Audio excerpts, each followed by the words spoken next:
Unless you slept through history class, you probably remember that the assassination of Austria's Archduke Ferdinand led to the outbreak of World War I.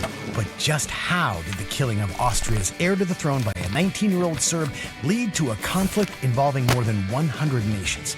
Well, it's complicated, but it all goes back to what were called mutual defense agreements signed in the years before the war. In 1873, German Chancellor Otto von Bismarck started worrying about French and British aggression, leading him to team up with Russia and Austria. But Russia and Austria couldn't agree on who should control the Balkans, and the League dissolved. With Russia out of the picture, Austria and Germany formed the Dual Alliance, which became the Triple Alliance when Italy joined.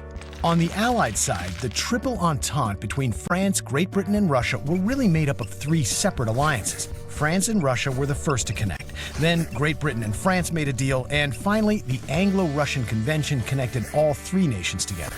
You following so far? Good. So, back to Ferdinand's assassination. Some Serbs were angry with Austria over its annexation of Bosnia.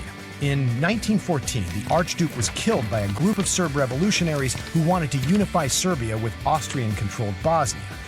The assassination prompted Austria to declare war on Serbia. Okay, we get that, but how did all the rest of the countries get involved? Within a few weeks, Russia mobilized troops in support of its ally Serbia. Germany told Russia to back off, and when it refused, Germany declared war on Russia. Then Germany asked France to remain neutral, but France had signed an agreement to provide more than 1 million French troops if either Austria or Germany declared war on Russia. So Germany declared war on France, and France returned the favor. Italy stood back for a while, but eventually joined Britain, France, and Russia in fighting against Austria, thanks to a secret side agreement.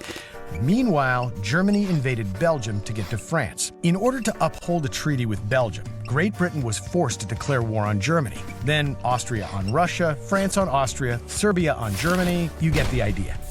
As the war raged on for 4 long years, numerous nations, from faraway Japan to tiny Haiti, pledged allegiance to one side or another. By the time the U.S. declared war on Germany, the Allied and Central Powers had dug into trenches across the European continent. Another year passed before an armistice was signed in 1918, awarding victory to the Allies. By the time the ink was dry on the Treaty of Versailles, old empires had died and new nations were born. In the end, however, the war to end all wars did not live up to its moniker, and the world's great powers would return to the battlefield just 20 years later.